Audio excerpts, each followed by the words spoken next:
message from an extraterrestrial source was picked up at the Parkes Observatory in Australia. A new sequence of DNA, friendly instructions on how to combine it with ours. This growth is amazing. The decision was made to terminate the experiment.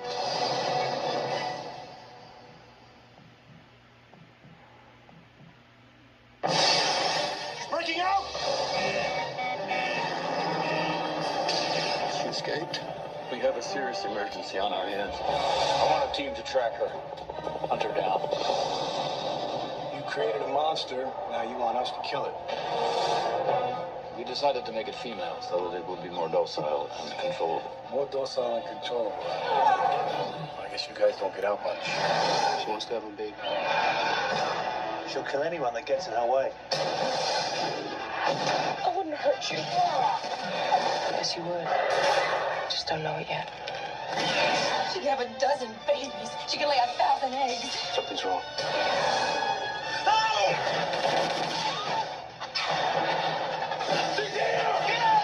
Open the damn door!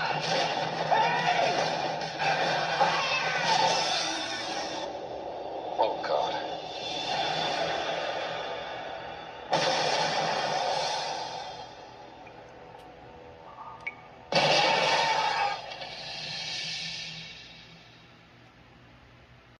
So you have a really good idea here, that where you have this creature that they create, these scientists create, that eventually escapes and can turn into a beautiful woman, and she could mate with anybody, and that's the plan that she has, to create these different alien type creatures, like the alien hybrid creatures.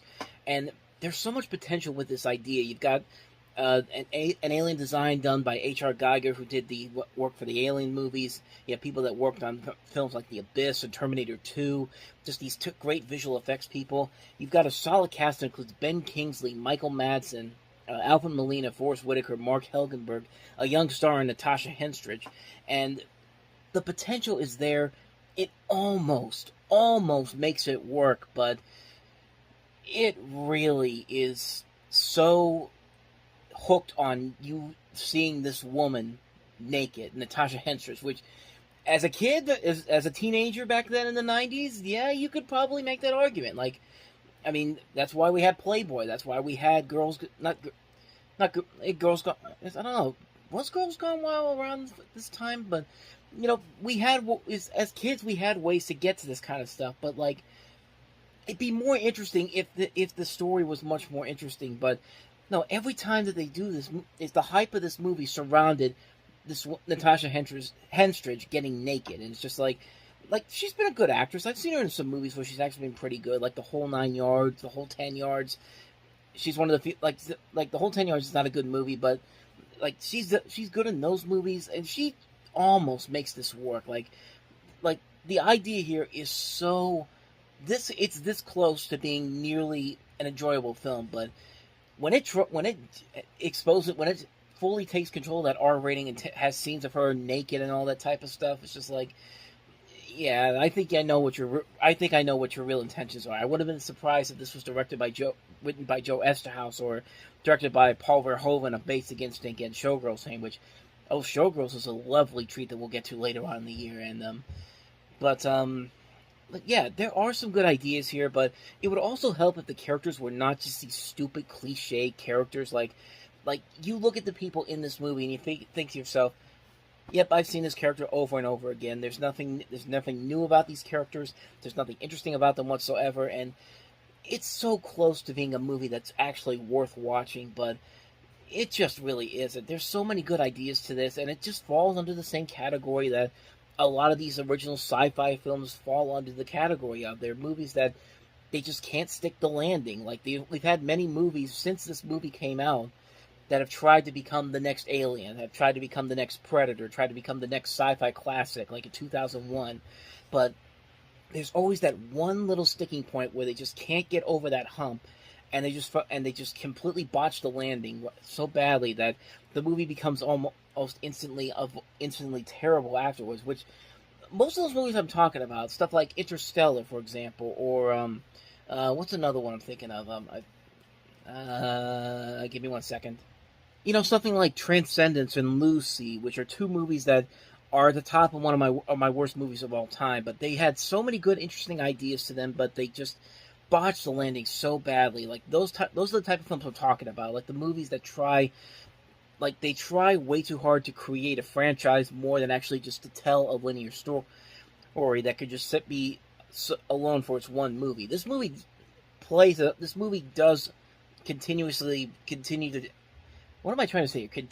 tries to expand this as a franchise, and it just doesn't feel like it needs to be one. Like, this is a story that, like, it feels like they had no idea how to end this movie, so just they sequel baited. Fuck it. It's just like, it's a mess of a film on so many levels. It's a movie that was so close to really being something really enjoyable, really fun, fitting that summer popcorn blockbuster type of movie, and it can't stick the landing. It really botches the ending of this so badly. It's just like, it's a mess of a movie. It's a real mess of a movie. But made a sequel, but you know what?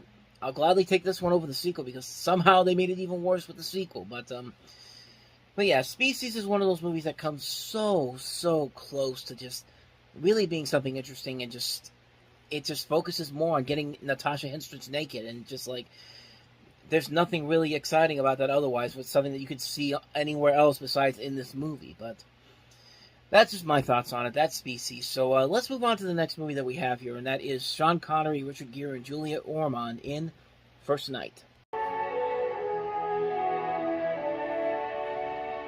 I was still a boy when I first climbed this hill and saw what was to become my city. I named it Camelot. Camelot. Between duty and destiny.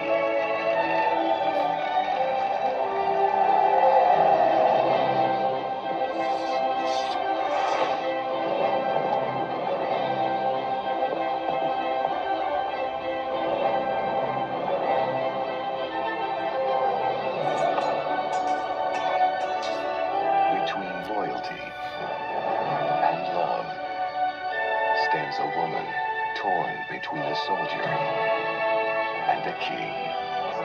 For just one moment, forget who you are.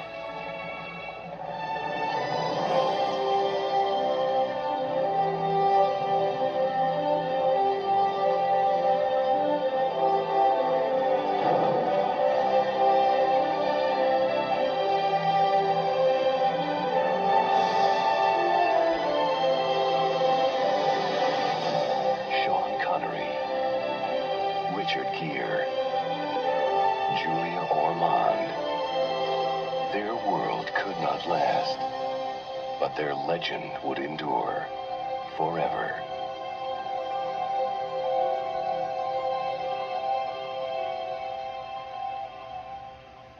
So this is basically a romanticized version of King Arthur and the Knights of the Round Table, and you're following King Lancelot, played by Richard Gere, and King Arthur is Sean Connery. Julia Ormond is Guinevere, and it's basically kind of trying to be kind of like I said, a romanticized version of a story of a period piece that takes place in the time of knights, the time of Camelot, all that type of stuff. But most notably, this is the first film from Jerry Zucker after he directed Ghost. When Ghost became a huge hit 5 years prior to this, he had produced some other movies, he had written some other movies that were more dramatic, and he even wrote a couple of Naked Gun movies again with the Zucker brothers, but with his brothers, the Zucker brothers.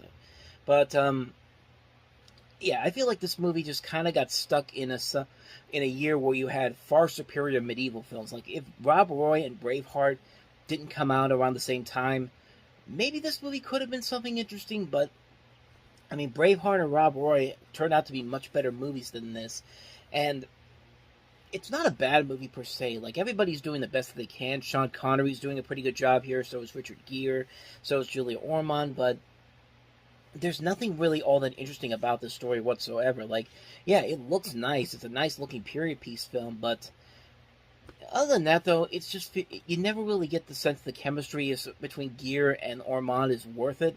You never really feel like that the chemistry between Connery and Ormond are worth it, but in the end, it just doesn't really feel like the movie had enough there to really stick out over the two other medieval films that came out this year. Like I said, Braveheart, Rob Roy, those both came out the very same year. Turned out to be much better movies than this, and this movie really didn't have a whole lot there to really make it stand out on its own. Like, I give them credit for trying to do something unique and different with this, but it just didn't really stick in the end. Like, it's a movie that you see the effort there, but it just can't, it's kind of like Species. It just can't stick the landing to really become something really special or really interesting. It just kind of like, it's just there, and there's nothing really all that amazing about it in the end. But I mean, overall, it's not a terrible movie, but it definitely could have been a whole lot better than it should have been. But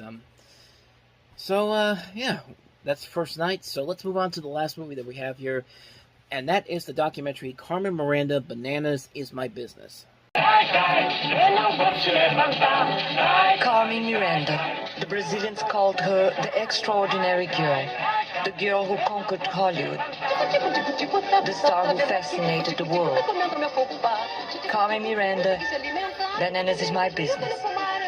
Now, Carmen Miranda may not be somebody that you know per se. I certainly didn't know who she was, but you've definitely seen her if you've watched stuff like old Looney Tunes cartoons like this one. Aqui na terra de famoso tio Sam, ninguém sabia o que era uma baiana reluzindo seus quindiços, seus balangandãs. Belo dia apareceu uma brasileira, cantando samba sua própria maneira.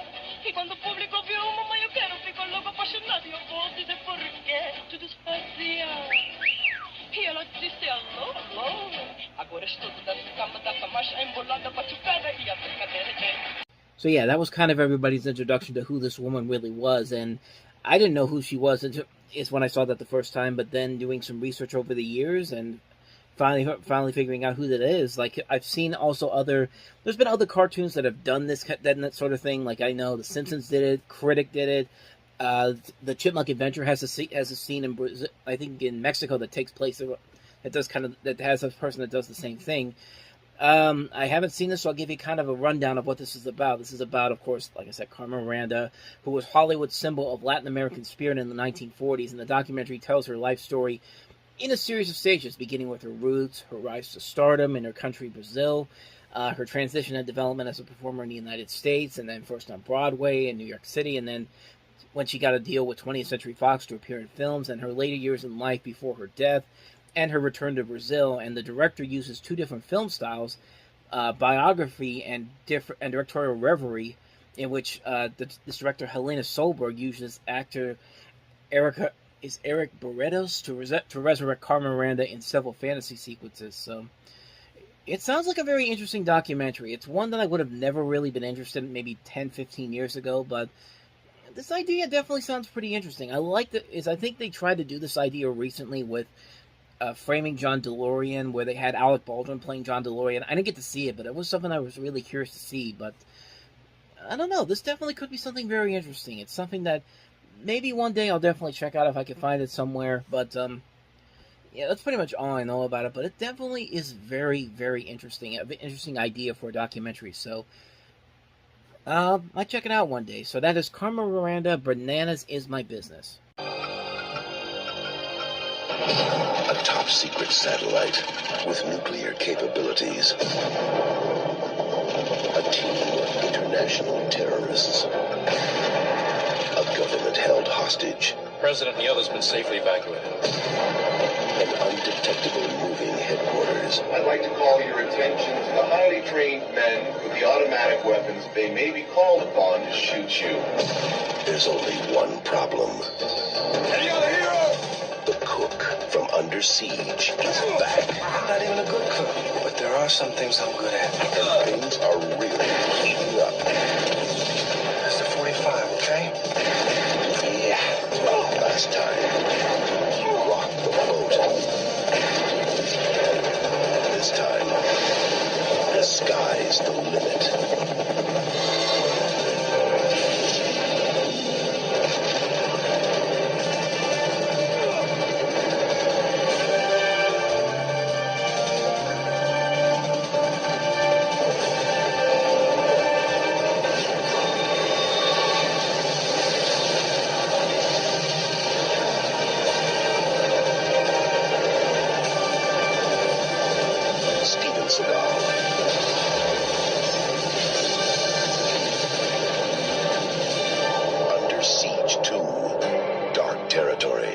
This, I'm trained for.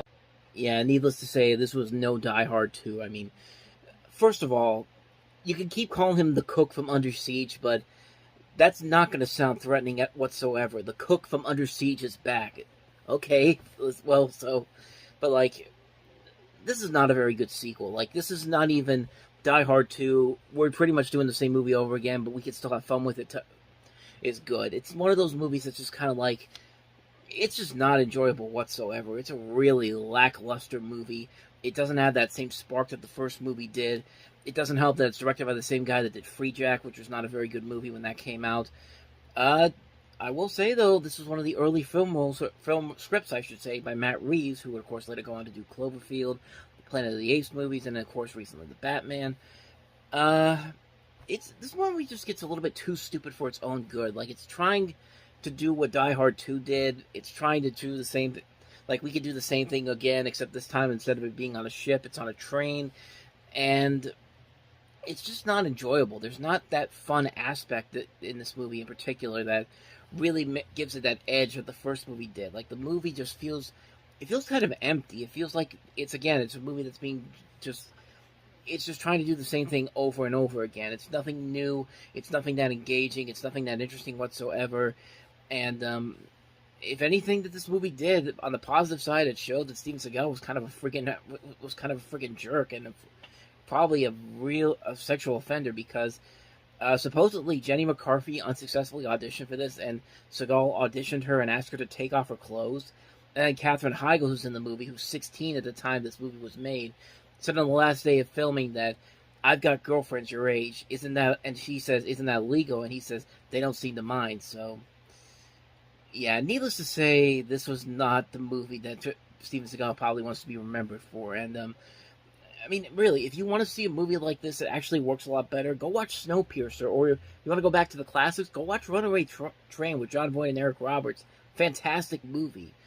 This is just garbage. Like, this is not a good sequel whatsoever. It's a film that tries to be too much like Die Hard 2, except it's not as enjoyable or exciting. And the villain's not even that interesting either. You got Eric Bogosian from Talk Radio in this as the bad guy.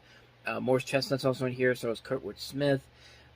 It's just not a really enjoyable movie. It's not anything interesting. It's not that exciting. And the only reason you'd probably get some enjoyment out of it is to see how bad it gets, because it gets really bad at times. Like, it gets really corny, the action sequences do. And, yeah, Under Siege 2, Dark Territory. It's just not a very good movie. So, with that said, let us move on to the next movie, and that is Hugh Grant in Chris Columbus's follow-up to Mrs. Doubtfire, 9 Months. And if you know what Hugh Grant did around this time, this is a very interesting story that we're going to get into once we show you this.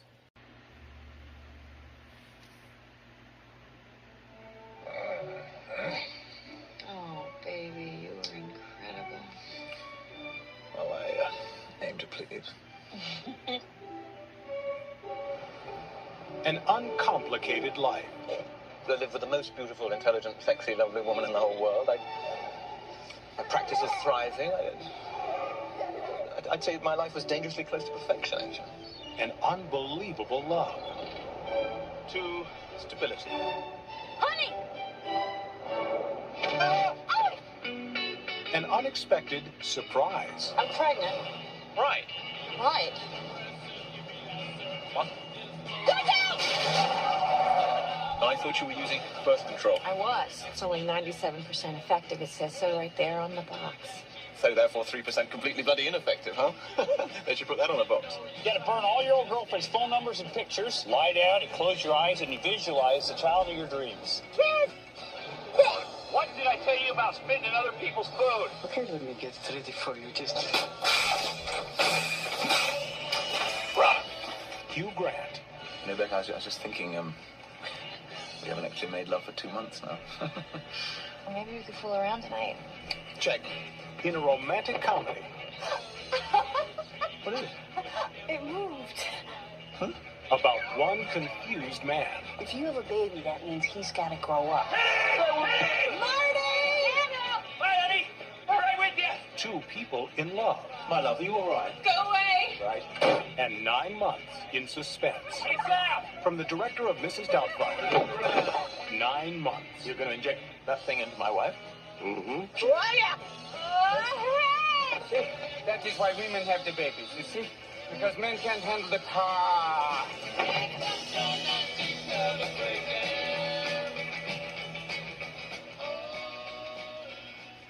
So if you really don't know the story of what happened with Hugh Grant around this time, it was very interesting to say the least. Apparently, so a couple weeks before the movie came out, Hugh Grant was arrested in Los Angeles because he was receiving oral sex in a public place by Hollywood prostitute Divine Brown.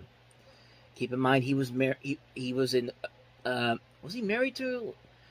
He was in a relationship with Elizabeth Hurley at the time, and he pleaded no contest, was fined $1,100, placed on 2 years probation, and was ordered to complete an AIDS education program. And this came 2 weeks before the movie was coming out. And of note here, The Tonight Show with Jay Leno had him booked for the same week. And that interview, that first interview since that incident, actually helped The Tonight Show beat David Letterman, who, since he went over to CBS at that time, he was the #1 late night guy. And then this was the thing that turned it back over to Jay Leno. And Grant said that in this interview that he did not make excuses for the incident. And Leno basically famously asked him, "What the hell were you thinking?" Because, I mean, yeah, like if I have to choose between a prostitute in Hollywood or not Felicity Shagwell, Miss Vanessa Kennington,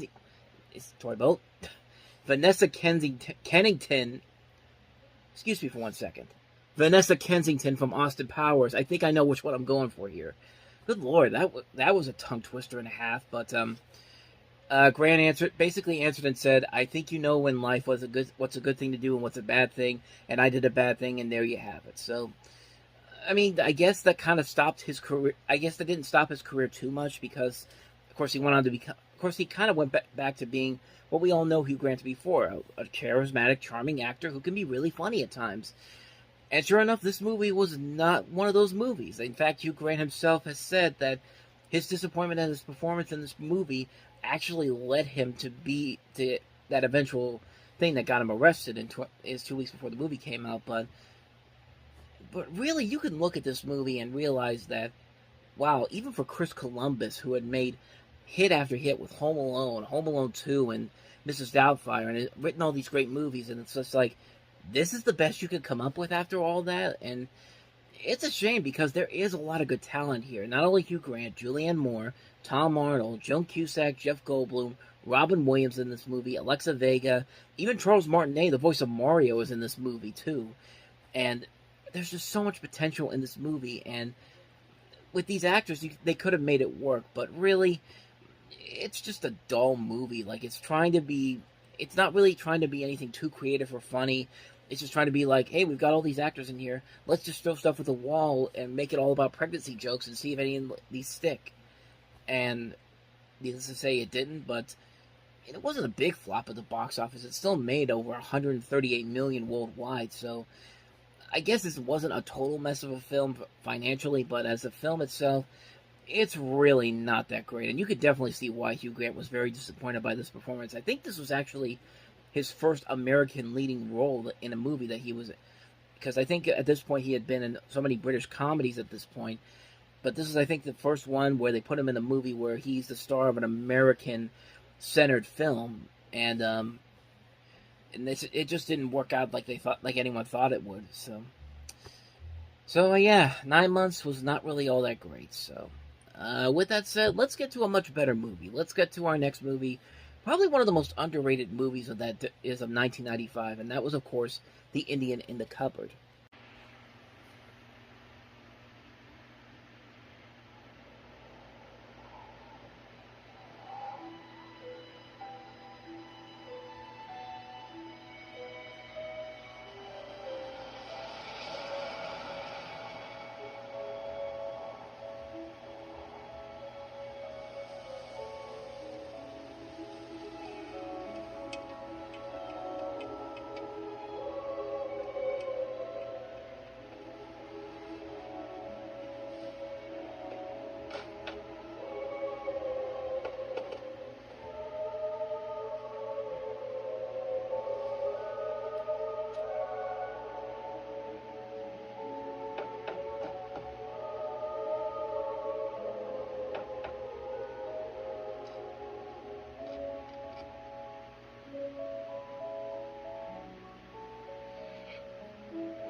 I mean, there's so many pieces about this movie that just come together so well. Frank Oz, a really good director. We've talked about a lot of his movies before, especially What About Bob?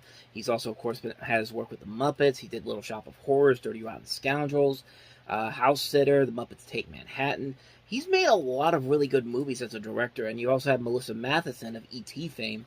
And while this definitely doesn't go to the levels of E.T., I love this movie. This is a film that I used to watch all the time when I was a kid, and I was just mesmerized by what I saw here because they really took a lot of the creative elements of that famous book that this was based off of and said, you know what, let's just have a good time with it. Let's just go nuts with it. And like that scene where the main kid, Omri, just figured out what this cupboard could do, and he decides, you know what, I'm going to take my Darth Vader, I'm going to take my dinosaur, I'm going to take my RoboCop figure, I'm going to take all these figures together and just put them in here and watch the chaos happens. And when he opens the door and he sees all this craziness going on, they all look at him like they're about to kill him. He just closes it, just runs straight to his bed and has this look at his face like he just saw his parents get murdered or something. But it's a great scene, kind of terrifying too when you really think about it. There's a lot of moments in this where there are a lot of scary elements to this movie, like the way it's shot, the way the music is playing at times. But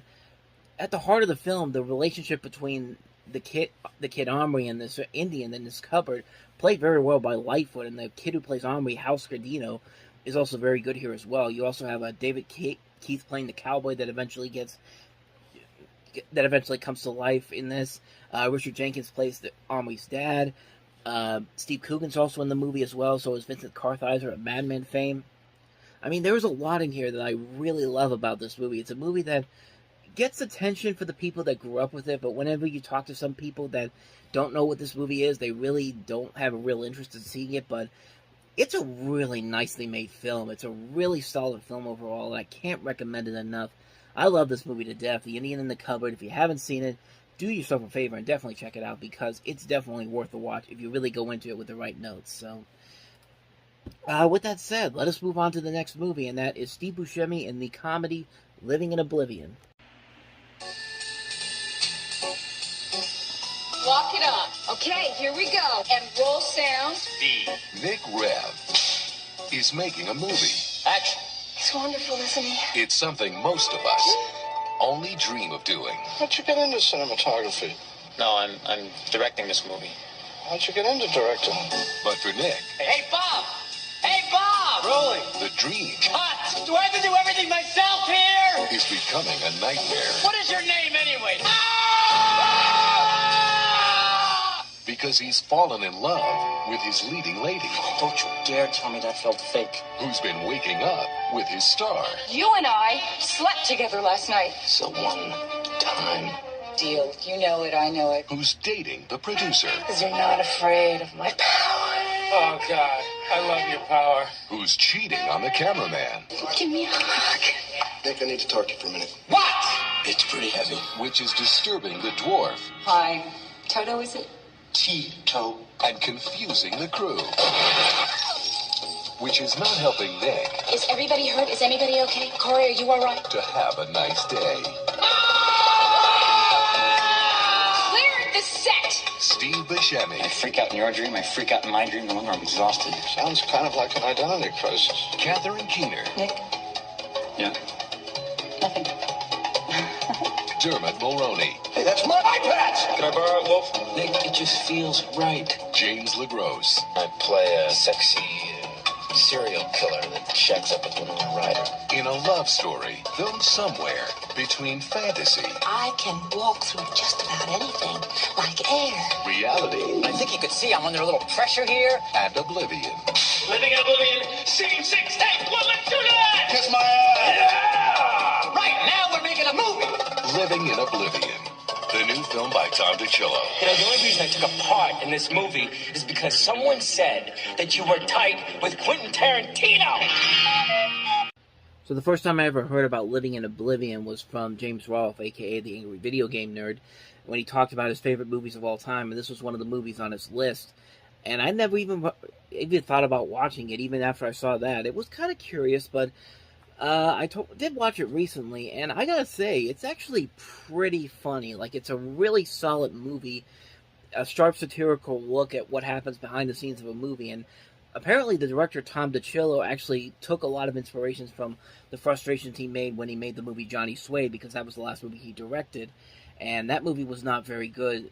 That movie was definitely not that good, but this movie definitely shows a lot of what his potential is as a writer and a director, because this is a really damn good movie. The cast is fantastic. You got Steve Buscemi as the director, Catherine Keener, Dermot Mulroney, James LeGros, Peter Dinklage.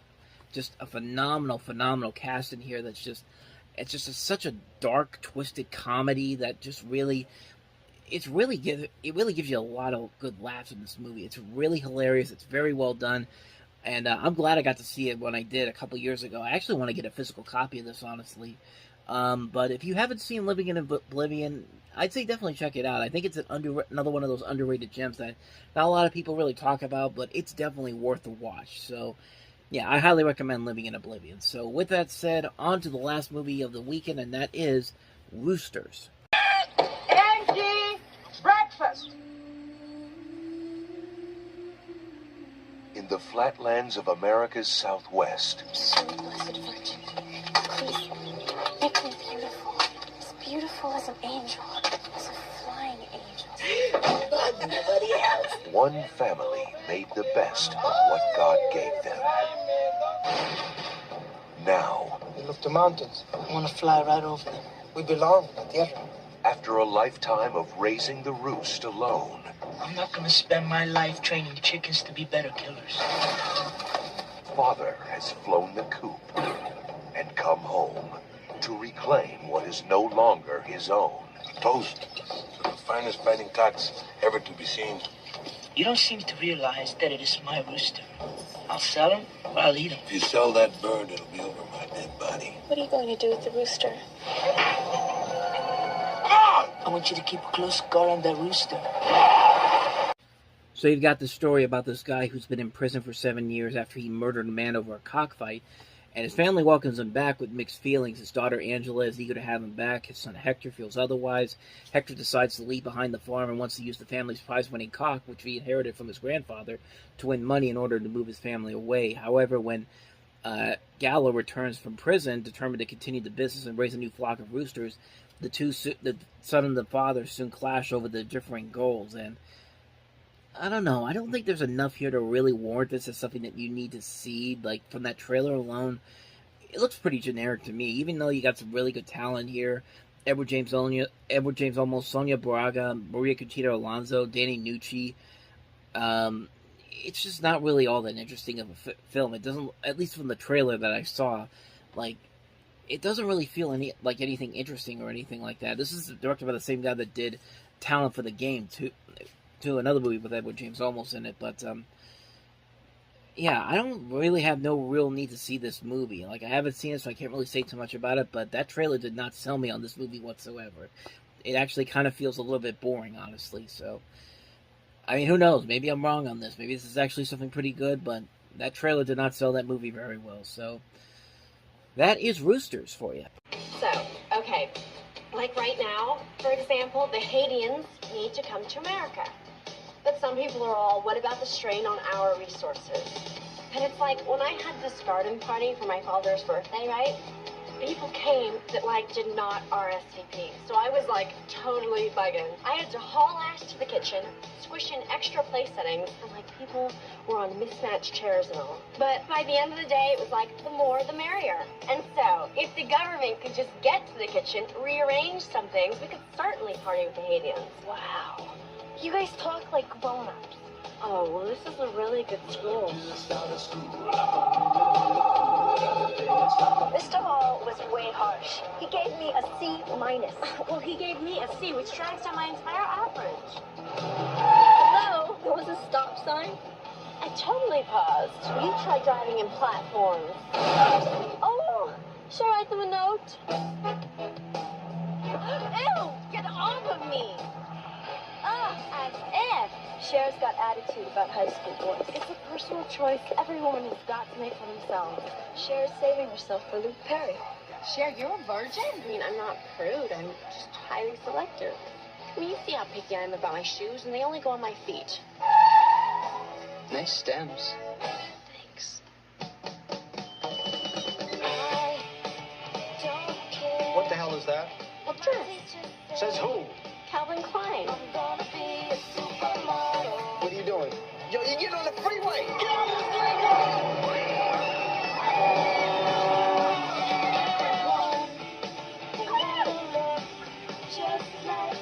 You go, girl. Are you okay? I'm fine.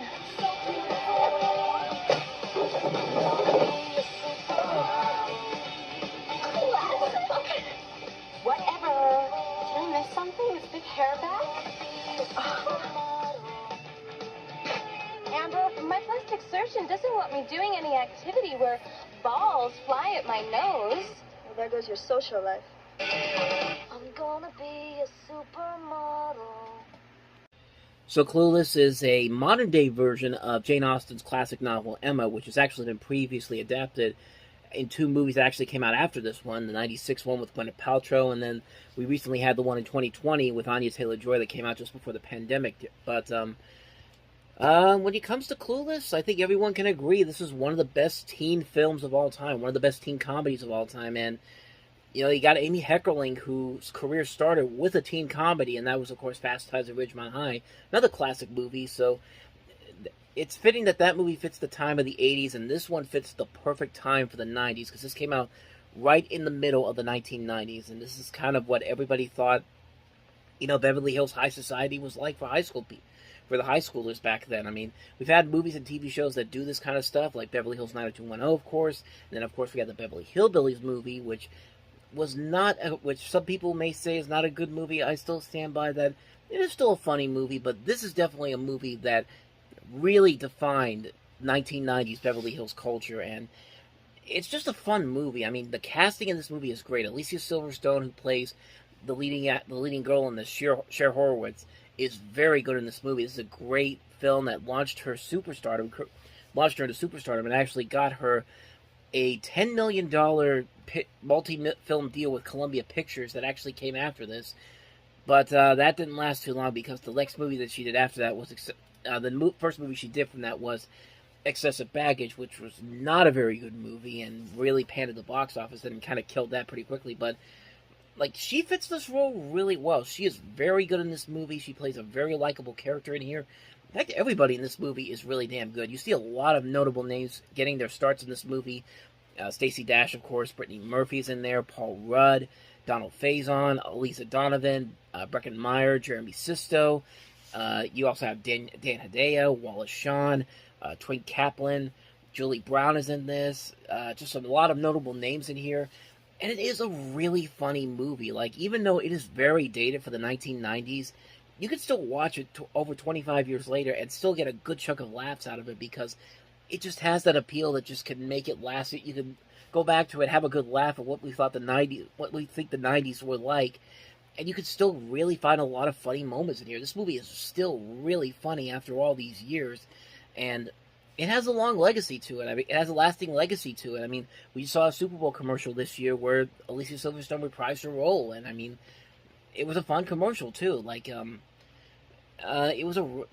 this movie really does hold up after all these years. The TV show that came out after that, not so much. I hardly remember it. I know it ran for a couple of seasons, so it did. It did run for a couple of seasons, but it didn't really have that same legacy like the movie does. I mean, the movie still holds up after all these years. It's still a funny movie. It's still an amazing film. It's one of Amy Heckerling's best movies, and I don't think I can need to say anything more about it. Clueless is just a fantastic film, so if you still haven't seen it, do yourself a favor, man, and watch it, because it is still a funny movie after all these years. So, with that said, let us move on to the next movie, and we get to one of the most interesting movies in my lifetime, and that is Free Willy 2: The Adventure Home. And you're probably thinking, why is that movie interesting to me? So, why did I say so? But why is that movie interesting to me? Well, I'm gonna tell you after this. The adventure is back. The fun is back. It's Willy! It's Willy! Willie's back. And this time, he's brought the whole family to meet an old friend. Look at the size of that one! That's Cat's mom! Willie's mother! Willie's mom. Found her. Do you think he misses me? I know he does. Now, Hi, Randolph. Weren't you going to introduce me? No. there's a new friend in Jesse's life. Yeah. A nightmare brother named Elvis. Traitor. Girls are the enemy. You are the enemies.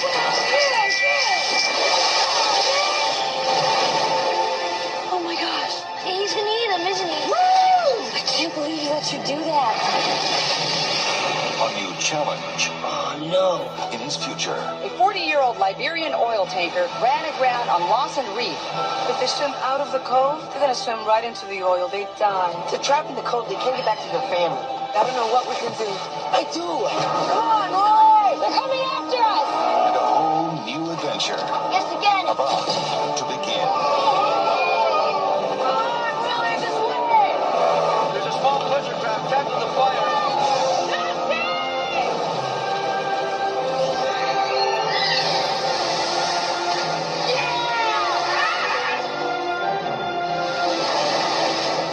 All right, Willie. Free Willy 2, The Adventure Home.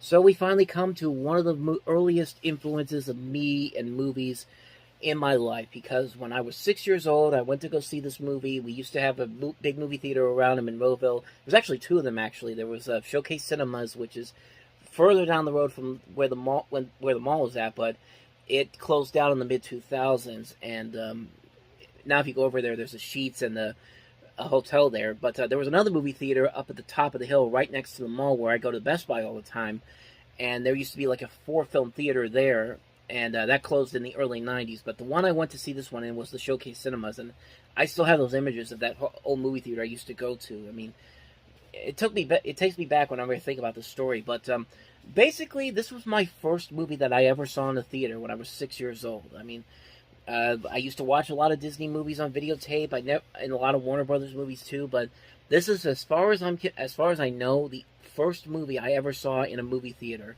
when I was 6 years old. And I remember my 6-year-old self coming out of that movie and thinking to myself, wow, this movie was not very good. This was not this. I mean, my first movie on the big screen, and my first thought was, this is a terrible movie. And needless to say, the years have gone by, and I've looked back on this movie, and yeah, my thoughts really haven't changed on this movie. This movie is not very good. This is not a very good movie whatsoever, even though there are a lot of ideas here that I think could have worked. Like, I think the idea of seeing Willie with his family this time around, I thought that was a fun aspect that could be played around, but in the end, it just falls under the typical sequel territory. Like, we got to do the same thing over again, and this time we got to do it bigger and better, because now instead of Willie jumping over the kid to get over to the free water, now we have to have Jesse grown up now with Willie and these other two kids, including his half brother.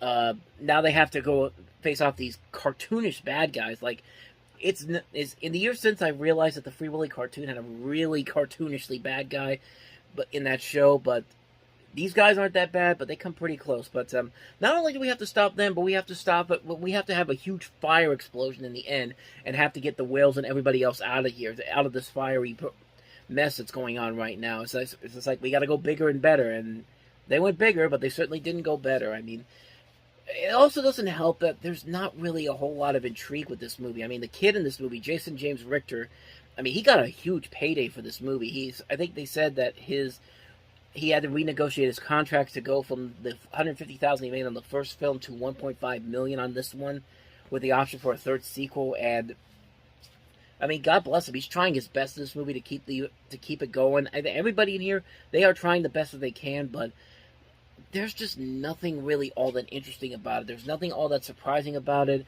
and it's just like, there's so much here that could have been done with this movie, and you guys didn't do anything with it. You just went bigger because the first movie was a success. It's coming out in the summer, so we got to go even bigger than what we did before, and it just didn't work. It's just a movie that there was so much potential there that really could have made it more interesting, but and I think what also doesn't work either is that this is the first time that the whale that this whale will be fully animatronic. So they had to. So this is something that you really have to get right on screen to have the effect work, and they really do not. I mean, what made the first movie work the first time is that the whale looked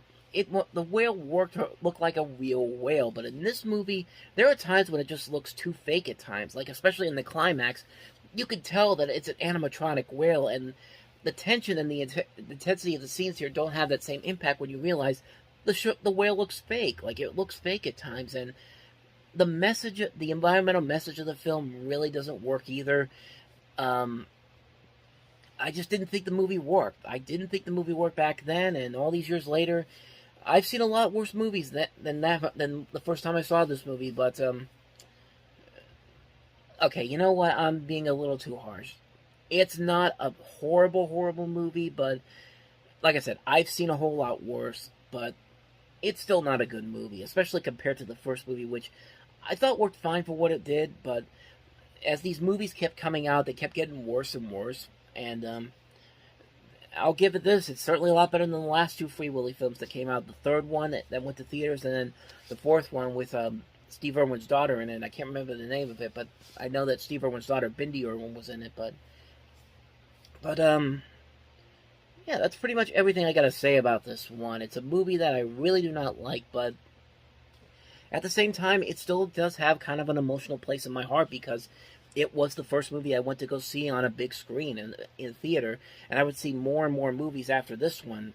And, yeah, like, as much as I don't like this movie, this still holds kind of a nostalgic place in my heart because of the fact that this was the first movie I saw on a big screen, and in a way that kind of makes it all worth it in the end a little bit. Like, I may have not liked the movie, but little did I know that over 25 years later, I'd still be reviewing movies and seeing them on a big screen, largely because this was the one that started it all. So take what you can get from that one, I guess. So yeah, Free Willy 2: The Adventure Home. So on that note, let us move on to the next movie, and that is the controversial Kids.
So let's talk about that controversy behind Kids. This was a movie that, on its release, was considered controversial, mostly because of the subject matter in here. You have a bunch of these kids who are characterized in the movie as hedonists who engage in sexual acts and substance abuse. And these kids are pre-teenagers, pretty much. And, yeah, you got to be really careful. Obviously, you got to be really careful with that kind of stuff. And, so what ended up happening was that Harvey Weinstein, who was the head of Miramax at the time, of course, was wary of parent company Disney's opinion on the risky screenplay, and they decided to involve Disney in funding the production of the film. After they showed the final cut of the film, Miramax eventually paid $3.5 million for the distribution rights to the film. However, Miramax was owned by Disney, like I said before, and they were forced to buy back the film from Disney and created this one-off company called Shining Excalibur because of Disney's policy that they had that they would not put out movies that are NC-17, and they appealed this to the MPAA to lower it to R, which didn't work. So they ended up releasing this film as an unrated film, and so they put a lot of money into this to get this film out there because of Disney's policy that they had back then. And truth be told, it actually did kind of work because the film was very talked about. and it was considered to be a very risky film that actually kind of paid off. It got people to see the film. It actually was a decent-sized hit, bringing in $20 million off of that $1.5 million budget that it had, and $7.5 million of that coming from North America. But when you look at the film itself, it's a very uncomfortable movie, but it's a film that really is trying to test the limits of how far it could go, because some of it may consider it exploitive, and some people have considered it to be child pornography in a way. But you have people like Roger Ebert who said that Kids is the kind of movie that needs to be talked about afterwards. It doesn't tell us what it means. Sure, it has a message involving safe sex, but safe sex is not going to civilize these kids. It's make them into curious, capable citizens. When you realize, thinking about Telly, the villain of the film, kind of, is that life has given him nothing that interests him except for sex, drugs, and skateboards. His life is kind of a hell and is briefly interrupted by orgasms. That was from Roger Ebert, who wrote that on from the Chicago Sun-Times for his review for it. And in a way, it's kind of true. But at the same time, though, I could definitely see this movie having a polarizing opinion on it when it comes to this type of thing. But as far as my take on it, I have not seen this movie. Unfortunately, it's one I've been kind of curious to check out just to see what is how I would feel about the controversy behind it. But yeah, it's just one that has never really been able to get. I've never been able to get the free time to actually want to see this movie, and in a way, I'm kind of afraid to do it, though. I feel like this is going to be one of those movies that is kind of like Schindler's List and 12 Years a Slave, where it could be a good movie, but it's going to be really hard to watch on a second viewing. Like, it's one of those movies that, because the subject matter is so heavy and so intense, it's one of those things where I have to really think about when's the right time to take a look at it, and do I have enough energy to actually get a chance to watch it and actually sit through it. But that's the controversy behind it, and like I said before, I haven't seen the film, so I can't really give my personal opinion on it, but I'm definitely curious to see one day if this movie is worth the controversy, or is it just what it's been said to be, exploitive and kind of on the line of child pornography. But some notable things about the movie, though. You do have the first appearances of such notable names like Chloe Sevigny is in here. She's done a lot with the writer Harmony Korine, who went on to write and direct such films as Gummo and Spring Breakers. Rosario Dawson, this is one of her first films. John Abrams, who you'd see in Scary Movie and Meet the Parents, is one of his early films. Other than that, though, that's just kind of my own take that I have to take because I haven't seen the film, so I can't really delve into what I really feel about it. But that was one of the more controversial films that came out at that time, and maybe it's for a good reason. So that is Kids. Let us move on to the last movie that we have here, which is An Awfully Big Adventure.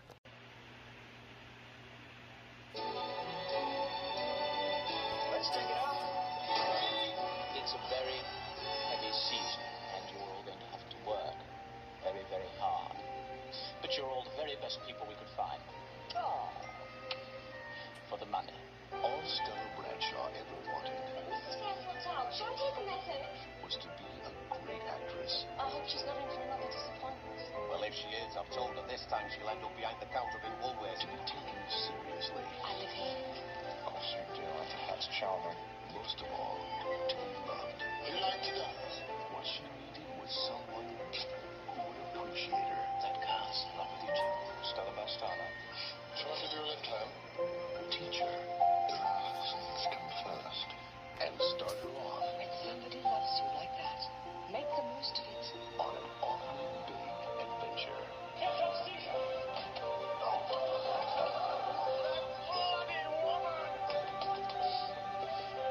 shall give her a part. In a world of make-believe, Why can't we start? she's about to discover Meredith, back to his usual nonsense. the difference between true love. Don't you love me just a bit? They're made for each other. And real life. I'm learning, Mother. You can't see the truth. Give me, make me, but prefer it. Alan Rickman, Hugh Grant, and introducing Georgina Cates as Stella. From director Mike Newell, who brought you Enchanted April and More Weddings and a Funeral. An Awfully Big Adventure. This was Mike Newell's follow-up to his breakthrough hit last year, 4 Weddings and a Funeral. And it has Hugh Grant in here, who was in that movie, and it was just in 9 months. And like I said before, had that controversy going on at the time of this. So that this was another movie that had to deal with that. You have Alan Rickman in here, and the story is basically a teenage girl who joins a theater troupe in Liverpool during a winter production of Peter Pan. The play quickly turns into a dark metaphor for youth, and she becomes drawn into a web of sexual politics and intrigue. And this is another one I haven't seen before, but the casting of Alan Rickman and Hugh Grant together should be something that could make this very interesting. But I'm looking on here. It didn't do well at the box office, nor did it do well with critics, even though a lot of people praised the performances of Rickman and Grant. From what I'm seeing here, it's one of those movies where you follow up on such a groundbreaking hit the previous year, and then you follow it up with a movie with high expectations, and the movie just doesn't really have a whole lot there. And apparently this movie has some really bad marketing to it, because supposedly this is not how the movie actually looks in the end. Like, this trailer is selling it as like this uplifting romantic comedy type of thing, kind of similar to what Four Weddings and a Funeral ended up being, but apparently the movie is nothing like that from what I've seen from a couple of reviews on here. But I don't know. I mean, it definitely could be something interesting, but it could also be one of those things where you follow up a big success the year before, and then you have this movie where everybody is looking at you now and saying, okay, what's your next move? And you make a film that's not very good in the end, and this sounds like it's definitely that case. But yeah, overall, I really don't have any more to say about that one, because, again, I haven't seen it, so I can't really say anything about it, but it could go either way. So there you go. That's an awfully big adventure.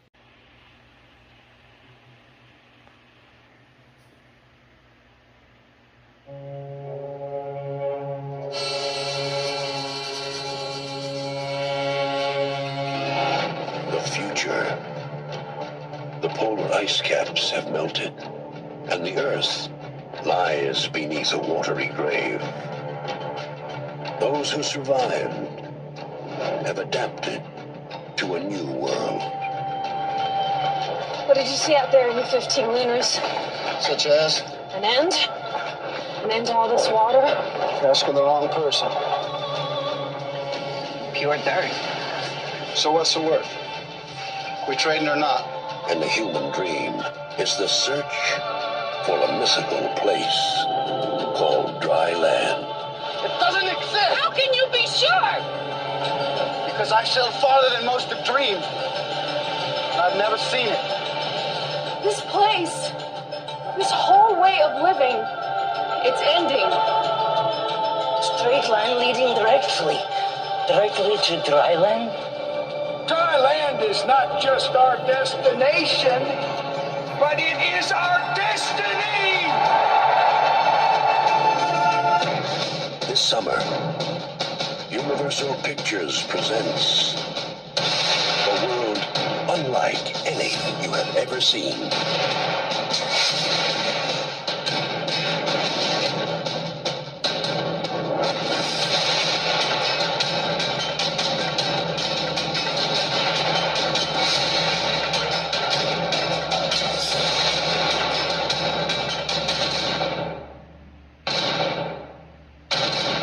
Costner, Dennis Hopper, Gene Triplehorn.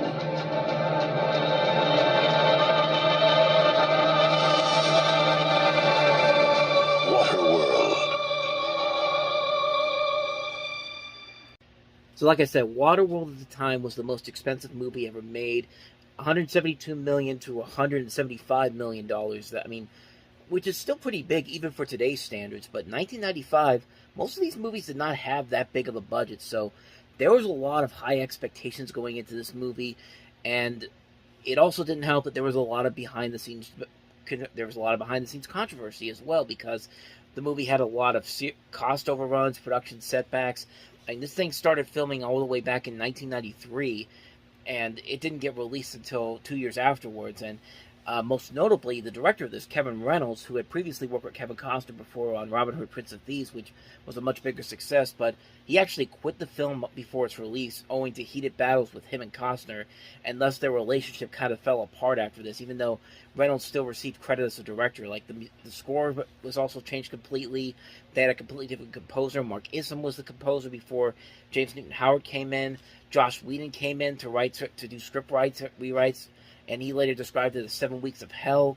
I mean, there's just so much controversy behind this movie, but also there was a lot riding on this movie. I mean, Universal put a lot of money into this movie, and it had to make its money back some way or another. And like I said, it was one of the highest-grossing films that came out that year, but as far as the movie itself goes, it was seen at the time as the kind of the equivalent to some of the other notorious bombs at the time. Fishtar related to Ishtar, Kevin's Gate as related to Heaven's Gate.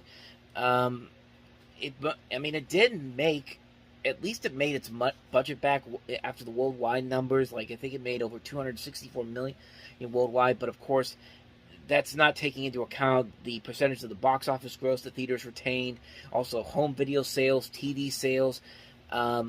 But over time, Waterworld did eventually become profitable, but unfortunately not at the time when it was needed. And it was also coming at a time when you have to remember that movies centered around the water, especially action movies, do not usually make for big hits. I mean, Universal had that same thing happen to them 8 years ago with Jaws the Revenge in 1987. And then in 1995, you also had another movie that was mostly set around the water, Cutthroat Island, which is still considered one of the biggest bombs of all time. So there was a lot of things behind the scenes of this movie that really dinged it at first.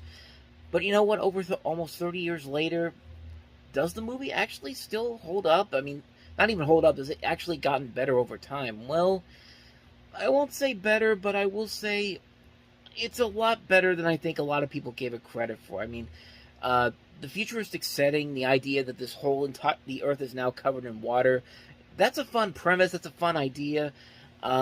Unfortunately, the characters themselves are not really all that memorable. I mean, Kevin Costner is basically just a watered-down version, quite literally, of Mad Max from the Mad Max series, and none of these characters whatsoever that he hangs around with are that enjoyable at all. Like, Jean Tripplehorn gets on your nerves really quickly. Tina Majorno, who we've seen in some movies before, and has been proven to be a decent actress, like, she's just there to be the comic relief, and she gets really annoying really fast. And Dennis Hopper, man, like, I don't know who your agent was at that time, because after this, and then before the Super Mario Brothers, like, yeah, I hope he fired his agent after this, because, man, you made some bad choices in this case. But, yeah, part of the problem with the movie is that the writing isn't all that sharp, the characters aren't that memorable, the acting gets really bland pretty quickly. It tries to force these memorable lines on you that aren't really all that memorable, except for the fact that they're laughingly bad, and just like, I mean, like I said, the idea is very interesting. It kind of falls into that same category we talked about a couple weeks ago with sci-fi movies. Concept is like original sci-fi movies have the biggest problem with them is that they have good ideas, but they can never go all the way through to make something really incredible or really groundbreaking. They always want to try to copy something that had worked previously, and Waterworld was an example of one of those movies. I mean, for the most part, the action sequences, I think, did work okay. Like, I thought they were a ton of fun. I mean, you still have a Waterworld live show that they keep doing that they've done at Universal Studios ever since this movie came out, and it's still running to this very day, so it has had a legacy to it. Really, the writing just needed to be a whole lot better. You could definitely tell this movie went through a lot of crazy production problems, and in the end, it really stung it in the end, because this is a film that really could have been a whole lot better than what it was, but in the end, it's just kind of a forgettable film. I mean, it's a movie that has so much potential to it just from the premise and the concept alone, and some of the action sequences, like I said, are pretty good, and I'll even say some of the music that they got from James Newton Howard has become memorable of itself. Like, you hear that music all the time now in trailers for action movies and other movies as well. I mean, there is a lot to admire about this movie, but it's mostly in the way of the big, overbloated mess of a film that it really is from the story and the character perspective. So, overall, I think Waterworld is kind of a mixed bag. It could have been a whole lot better, but at the same time, it could have been a whole lot worse considering the production history that it had behind it. So, So that's Waterworld for you. So with that said, let's move on to the next movie, which is Sandra Bullock starring in The Net.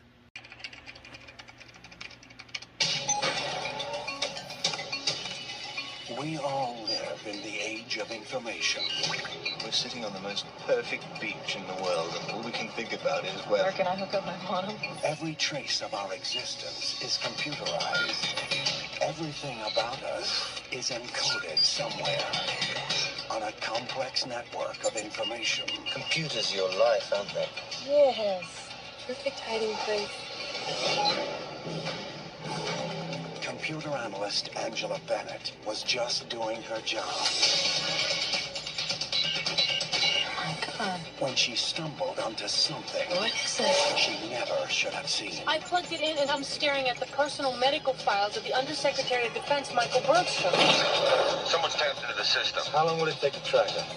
Depends on how long she stays online. Something Why would anybody want to do any of this? that reaches farther than she could ever imagine. They hack into computers and they cause this chaos. Wall Street. The market panicked as officials suspended trading. The Department of Water and Power in Atlanta.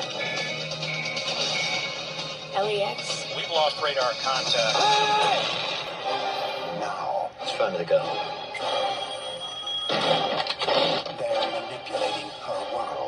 You can make it reality. What you choose. According to the Department of Motor Vehicles, you're Ruth Marks. They screwed with my information and my fingerprints. I don't understand. Why me? Infiltrating her life.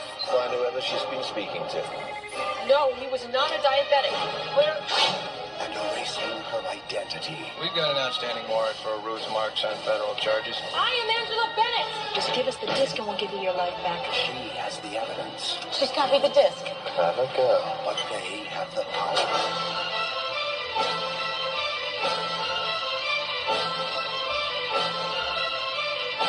This summer, Sandra Bullock is caught in the net.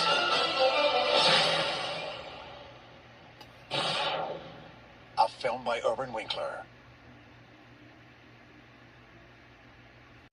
So The Net was kind of seen as Sandra Bullock's next test to see how sustainable of a leading actress she could be, because she had just had While You Were Sleeping, which was a big hit, and of course Speed was the year before, as well as Demolition Man a couple of years prior to this. And then you have this movie here, which kind of fit a lot of these action thrillers of the time. They were using is how technology could be used against somebody, and like we've seen movies like this that have been mostly forgettable, like Hideaway we looked at already, Johnny Mnemonic, we saw Virtuosity coming up, as well as a couple of other movies, like another notable misfire was Ghost in the Machine, and I mean, there's definitely some potential here with this story. I mean, here's the thing, though. I think Sandra Bullock is miscasted in this movie, because I feel like this movie could have been, if you had gotten somebody else to be kind of in that role. I think Sandra Bullock herself is trying a little bit too hard to really stick with it. I mean, she could be a really good actress in this, but at times it feels like this is a miscasted character. Like, I don't know who else you'd probably get for this. I want to say Julia Roberts maybe, but even Julia Roberts had kind of been steering away from this kind of stuff at this point and trying to be, and eventually became the Julia Roberts that we know her to be as. But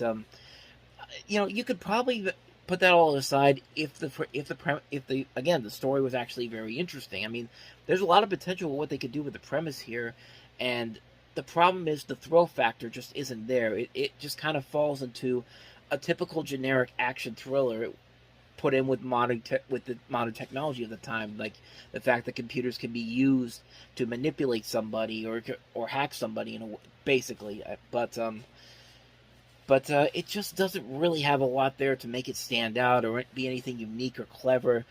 It's just kind of a mediocre movie, to say the least. It's a film that has a lot of potential to it, but unfortunately, the overall script just doesn't really work that well. And I think Sandra Bullock at times can be miscast in this movie. A lot of people in this movie are really miscast. Like Dennis Miller, I don't know why he's in here as kind of a side character to Sandra Bullock's character.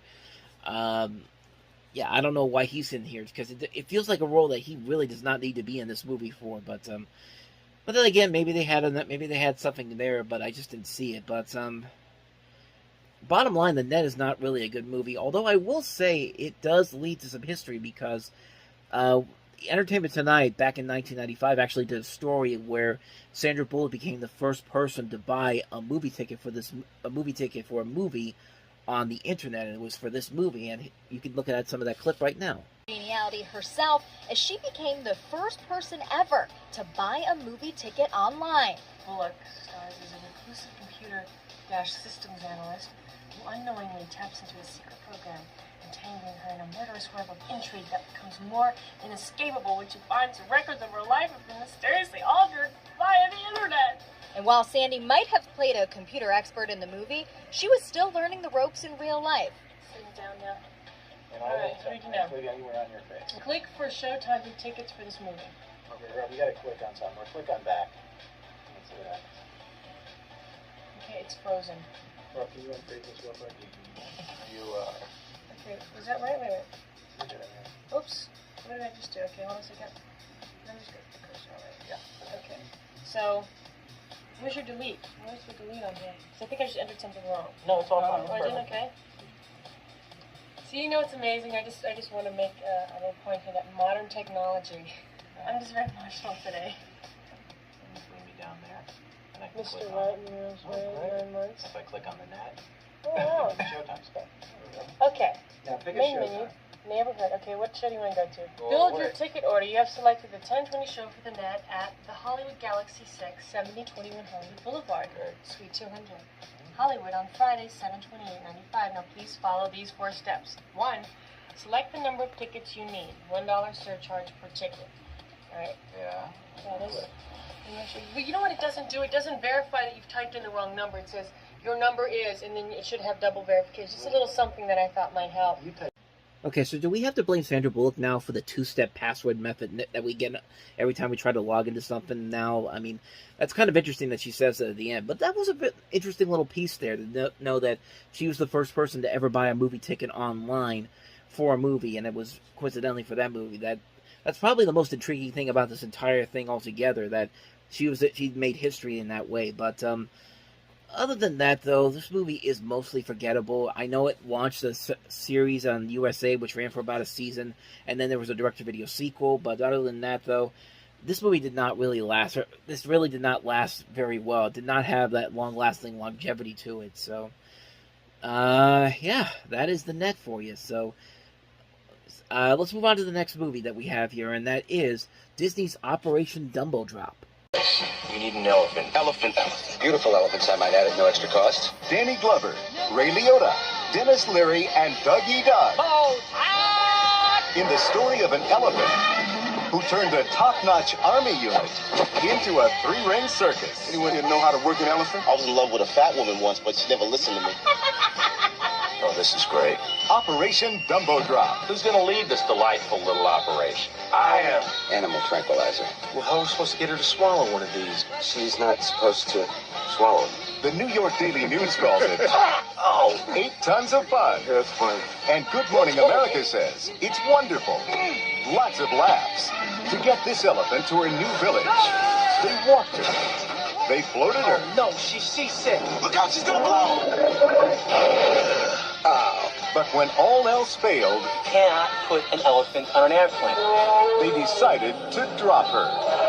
Just never jumped before. Neither was she. She looked nervous. Own the hit comedy that's based on a true story. Operation Dumbo Drop. What a bizarre concept for a movie, especially a movie that takes place in the Vietnam War. It is supposedly based on a real story that actually happened. And but then again, we just had Cocaine Bear, and that was based on a true story. But Cocaine Bear was a much better movie than Operation Dumbo Drop is. But I will say, this movie was not as horrible as it could have been. I mean, just the premise alone, and even that trailer did not sell that movie very well. But it does have some intriguing ideas to it. It does have some engaging, interesting concepts to it. The cast overall is really solid. I mean, there's a reason why you get Danny Glover, Ray Liotta, and Dennis Leary together, and it has a lot of potential there. There's a lot of potential that could be really funny in this. There's times in here where it actually does kind of work, and it's actually really interesting that the story that pans out here. I mean, does it work all the way through? No, not really. But as far as a movie about 3 military men having having to transport this elephant through various different ways to the southern Vietnamese village during the Vietnam War. I was expecting a lot sillier and a lot more ridiculous elements to it, but I mean, for the most part, it kind of was a little bit of a fun film. I'm not going to say it's a classic by any means, or even say it's a great movie overall, but I was expecting a whole lot worse considering the concept of it. But so, I mean, overall, not a bad movie, but not a great one either. Kind of a mixed bag movie. I thought it was alright. Operation Double Drop. When I say alright, I mean I don't think it's anything too special. For a one-time watch, I thought it was just passable. But other than that, though, I'd probably never watch it again. So, with that said, on to the last movie that we have here, and that is Seebach, Midnight Dancers.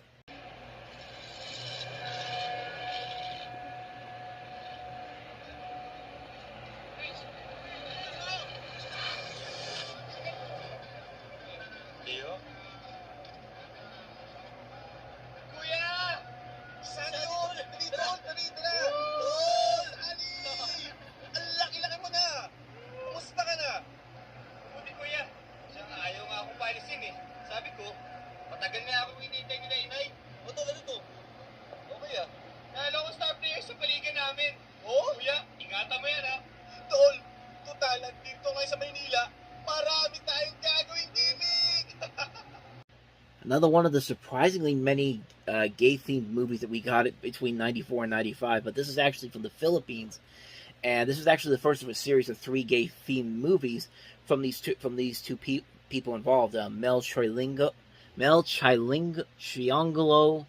I think I'm pronouncing that right, and Ricky Lee, about the lives of macho dancers in the gay bars of Manila. The story revolves around the lives of these 3 brothers who work as the strippers at a gay bar. The oldest, Joel, has a wife and boyfriend. Dennis, the middle brother, steals car radios with his friends. And the youngest, Sonny, dropped out of college and has a transsexual lover. That's pretty much all I know about this, because obviously I didn't really know too much about this movie before I did the research on it. And I mean, I haven't seen the movie, so I can't really say if it's any good or not. But apparently got some positive reviews from the Toronto Film Festival, and it was banned by the Movie and Television Review and Classification Board. So I don't know. I mean, I see here it also got banned in the Philippines as well. So so there was a lot there here. But other than that, though, I really don't know too much about this movie in particular. So I can't really say if it's good or not. But I don't know. Maybe it could be something. Maybe it could be something. But as far as I know, it's just something that I know came out this weekend. So I might as well talk about it briefly. So there you go. Seebach, Midnight Dancers is that last film.